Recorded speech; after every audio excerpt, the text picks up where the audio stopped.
Bismillahirrahmanirrahim. Assalamualaikum warahmatullahi wabarakatuh. Baik sahabat-sahabat, kita akan melanjutkan diskusi kita terkait dengan pengantar ilmu politik. Ini kita masuk ke pertemuan ketiga yang akan menyambung pembicaraan kita yang lalu. Pertama, apa saja sih yang menjadi bidang-bidang ilmu politik itu? Dalam Contemporary Political Science, terbitan UNESCO tahun 50, ilmu politik dibagi dalam 4 bidang. Pertama, teori politik. Nah, dalam teori politik itu dibagi lagi menjadi 2 bidang. Pertama, teori politik itu sendiri, kemudian sejarah perkembangan ide-ide politik atau perkembangan pemikiran-pemikiran politik, seperti yang sudah kita jelaskan pada waktu yang lalu, bahwa pemikiran-pemikiran politik itu ada sejarahnya, ada hubungannya dengan pemikiran-pemikiran yang ada sebelumnya, bahwa pemikiran-pemikiran yang akan datang kemudian itu sebenarnya merupakan pemikiran-pemikiran yang tidak lepas dari konteks yang telah ada sebelumnya. Kemudian lembaga-lembaga politik bicara tentang undang-undang dasar. Kalau kita undang-undang dasar 45, kalau di luar negeri ya undang-undang dasar negara masing-masing. Kemudian pemerintahan nasional, kemudian pemerintahan daerah dan lokal, berikutnya fungsi ekonomi dan sosial dari pemerintah. Kemudian berikutnya perbandingan lembaga-lembaga politik. Jadi itu bagian kedua yang akan dibicarakan dalam ilmu politik. Yang ketiga, apa yang dibicarakan dalam politik adalah partai-partai, golongan-golongan atau groups, komunitas, kelompok, dan pendapat umum. Pertama tentang partai-partai politik ya, yang bagian itu dibicara tentang partai politik, bagaimana mendirikan partai politik, apa perbedaan antara partai politik yang dulu dengan sekarang, rekrutmen, tugas-tugas yang mesti dilakukan oleh partai dan seterusnya. Kemudian golongan-golongan dan asosiasi-asosiasi. Golongan-golongan asosiasi maksudnya itu adalah kelompok-kelompok di luar partai politik, tetapi sebenarnya mereka memiliki pengaruh terhadap politik. Yang ketiga, partisipasi warga negara dalam pemerintah dan administrasi. Nah, partisipasi warga itu maksudnya bagaimana masyarakat itu ikut berpartisipasi atau ikut serta dalam proses pelaksanaan pemerintahan, dan baik secara langsung maupun tidak langsung bagaimana cara mereka mempengaruhi atau keberadaan mereka mempengaruhi atau memengaruhi kinerja dari aparatur pemerintahan atau dari pemerintah itu sendiri.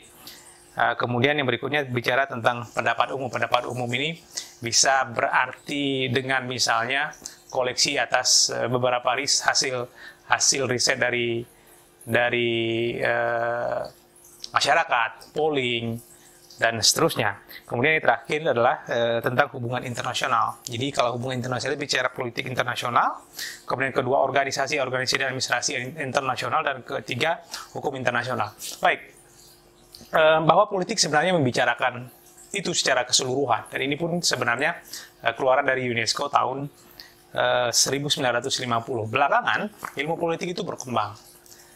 Yang awalnya semuanya itu dipelajari dalam program studi ilmu politik, belakangan ada ilmu lain, misalnya ilmu hubungan internasional, kemudian ilmu pemerintahan dan seterusnya, sehingga di program studi itulah pembahasan secara rinci dibahas untuk fokus-fokus yang khusus. Nah, ilmu politik kita mempelajari semuanya, tapi tidak terfokus ke sana. Misalnya bicara tentang hubungan internasional, mungkin di ilmu politik itu akan hanya dipelajari 1 semester atau beberapa SKS saja. Saya lanjutkan. Teori politik yang merupakan bidang pertama dari ilmu politik adalah bahasan sistematis dan generalisasi dari fenomena politik yang sudah kita bahaskan beberapa waktu yang lalu. Apa sih yang dimaksud dengan teori politik itu? Nanti bisa dilihat di video-video sebelumnya. Bidang kedua, yakni tentang lembaga-lembaga politik, seperti misalnya pemerintah mencakup aparatur politik teknis untuk mencapai tujuan-tujuan sosial. Misalnya adanya lembaga-lembaga yang dibentuk oleh pemerintahan terkait dengan tujuan-tujuan bernegara. Misalnya masyarakat kita masih banyak yang miskin, maka dibuatlah Kementerian Sosial untuk memastikan bahwa mereka mendapat perhatian khusus dari sebuah kementerian. Misalnya di Indonesia ada yang unik, di tempat lain tidak ada Kementerian Agama atau Departemen Agama. Kalau di Indonesia ada karena persoalan agama itu amat pentingnya di Indonesia dan itu mestinya diperhatikan oleh pemerintah secara serius, tidak bisa dilepaskan secara sendiri-sendiri yang berakibatnya akan berdampak tidak baik bagi keberlangsungan atau kebaikan bangsa ini. Maka penting Kementerian Agama itu dipertahankan dan terus dikembangkan sampai sejauh ini. Kemudian yang berikutnya, mengenai partai-partai, golongan-golongan, dan pendapat umum. Banyak memakai konsep-konsep sosiologis dan psikologis dan sering disebut political dynamic karena sangat menonjolkan aspek-aspek dinamis dari proses-proses politik. Jadi maksudnya begini ya, partai-partai, golongan-golongan, dan seterusnya. Memang kalau bicara tentang golongan-golongan itu bicara tentang komunitas, bicara tentang kelompok, berbicara dengan sekumpulan orang yang memiliki interest masing-masing atau kepentingan masing-masing, dan itu pendekatannya mesti sosiologis. Nanti setelah ini kita akan membahas terkait dengan hubungan ilmu politik dengan ilmu-ilmu yang lainnya. Maka berbicara tentang partai-partai dan golongan-golongan yang ada dalam masyarakat atau dalam satu pemerintahan atau dalam satu negara atau bangsa, itu menjadi sangat relevan untuk memastikan bahwa perjalanan bangsa itu bisa dipotret sesuai dengan apa yang ingin diketahui. Alinea berikutnya, perkembangan penelitian ilmu politik sejak tahun 50 menunjukkan betapa pesatnya perkembangan teknologi, ekonomi, dan sosial telah mengakibatkan bertambahnya pengkhususan seperti saya sampaikan tadi itu. Karena berkembang begitu, maka hubungan internasional menjadi prodi sendiri. Selanjutnya, dalam konteks ilmu politik itu, karena dia terus berkembang, misalnya dalam Kongres Dunia ke-20 International Political Science Associations atau IPSA atau IPSA pada tahun 2006 yang diadakan di Fukuoka, telah diangkat beberapa tema utama, antara lain sebagai berikut. Tema utama terkait dengan politik ya. Pertama, liberalisme, pluralisme, dan multikulturalisme. Karena isu itu menjadi luar biasa penting belakangan karena pengaruh globalisasi. Jadi kalau dulu itu negara itu berdiri sendiri, hampir tidak ada hubungan yang sangat signifikan antar seluruh warganya dengan warga yang lain. Kalau globalisasi tidak seperti itu. Kalau dulu itu hanya yang berhubungan itu adalah presiden atau pimpinan satu negara dengan negara lain. Kalau saat globalisasi itu menjadi semuanya bisa memiliki hubungan antara satu dengan yang lain, maka bicara tentang multikulturalisme, kemudian pluralisme, dan seterusnya itu menjadi sangat penting untuk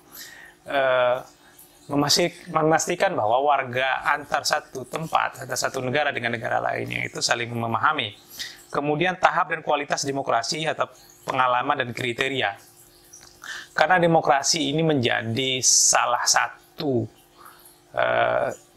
ideologi bernegara atau berbangsa yang jamak dipakai di dunia, maka mempelajari demokrasi itu menjadi penting. Bagaimana demokrasi di satu negara dengan negara lain, bagaimana perkembangannya. Kita di Indonesia juga seperti itu. Perkembangan demokrasi dari sebelum bahkan sampai saat ini, sebelum kemerdekaan maksudnya, sampai saat ini pasca reformasi, itu kita mengalami perkembangan yang luar biasa, berbeda antar di awal dan di akhir.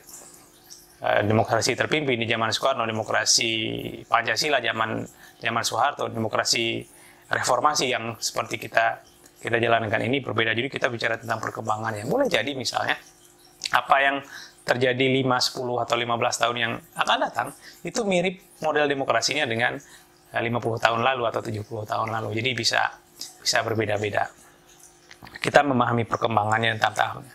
Kemudian Islam dan demokrasi. Kenapa Islam ini penting dibicarakan? Karena sebenarnya konsep Islam sendiri itu dalam beberapa pemahaman dalam beberapa literatur yang saya baca itu sebenarnya ada beberapa konsep demokrasi yang justru selaras dengan Islam. Islam muncul itu tidak mereduksi apa yang dimaksud dengan demokrasi, dan keadaan demokrasi itu justru sebenarnya selaras dengan apa yang diinginkan oleh Islam.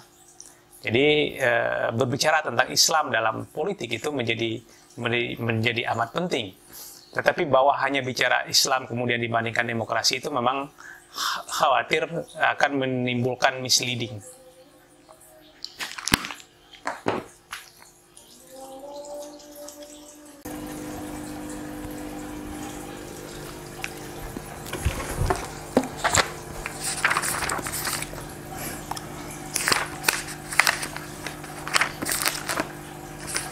Baik, kita lanjutkan. Tadi terakhir tentang Islam dan demokrasi, berikutnya adalah perbandingan demokrasi lokal. Maksudnya bagaimana sistem demokrasi yang dilaksanakan di tingkat lokal yang boleh saja berbeda antara satu tempat dengan tempat yang lain. Misalnya beberapa penelitian di daerah di timur Indonesia itu berbeda perkembangannya dengan daerah barat di Indonesia. Misalnya bagaimana demokrasi di suatu tempat bisa dibeli, sementara di tempat lain tidak bisa dibeli. Atau di sini harga pemilih itu dihargai dengan sangat murah sekali, di tempat lain sangat tinggi sekali.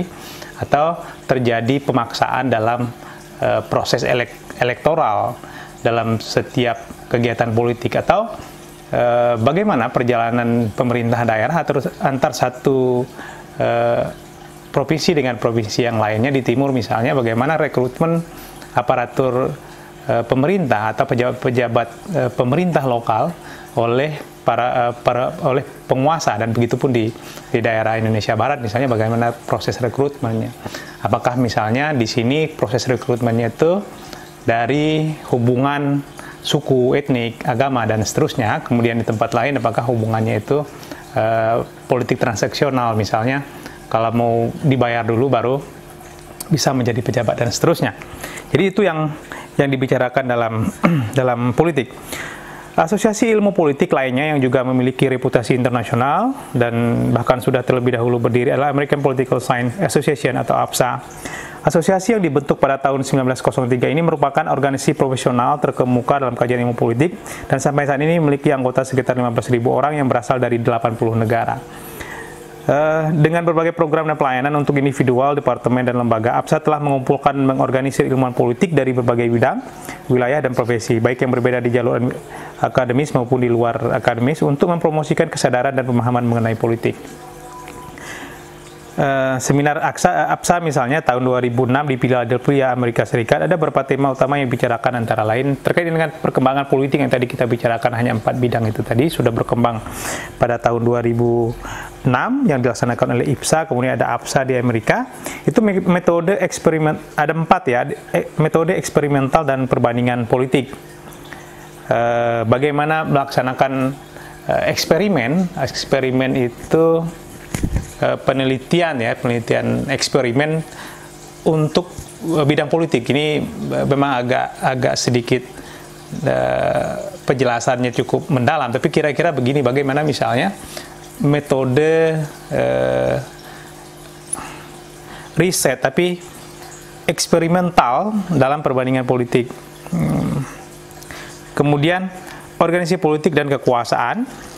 Jadi berbicara tentang organisasi politik, berbicara dengan bagaimana kekuasaan dalam organisasi politik itu, kemudian dimensi kekuasaan hegemoni dan kebijakan luar negeri Amerika Serikat. Jadi di sana dibicarakan juga tentang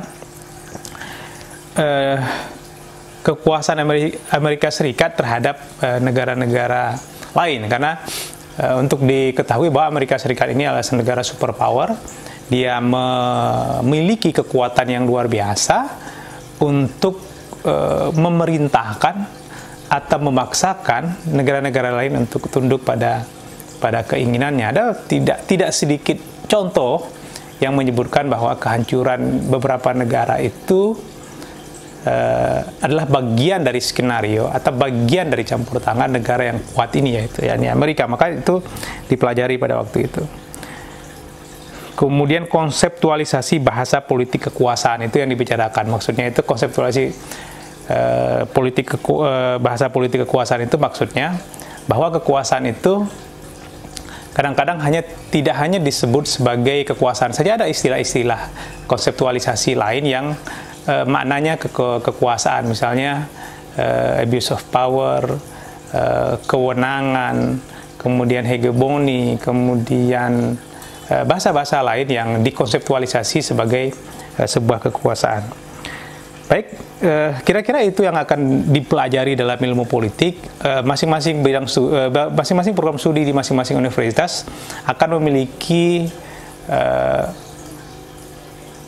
fokus yang berbeda-beda, tergantung dengan misi yang dijalankan oleh universitas itu sendiri. Tapi walau bagaimanapun, di universitas manapun, bahwa ilmu politik itu adalah ilmu yang berbicara tentang kekuasaan yang dimiliki untuk mengatur masyarakat supaya menuju kesejahteraan, seperti yang sudah kita pelajari sebelumnya. Kita lanjutkan dengan hubungan ilmu politik dan dengan ilmu pengetahuan lain.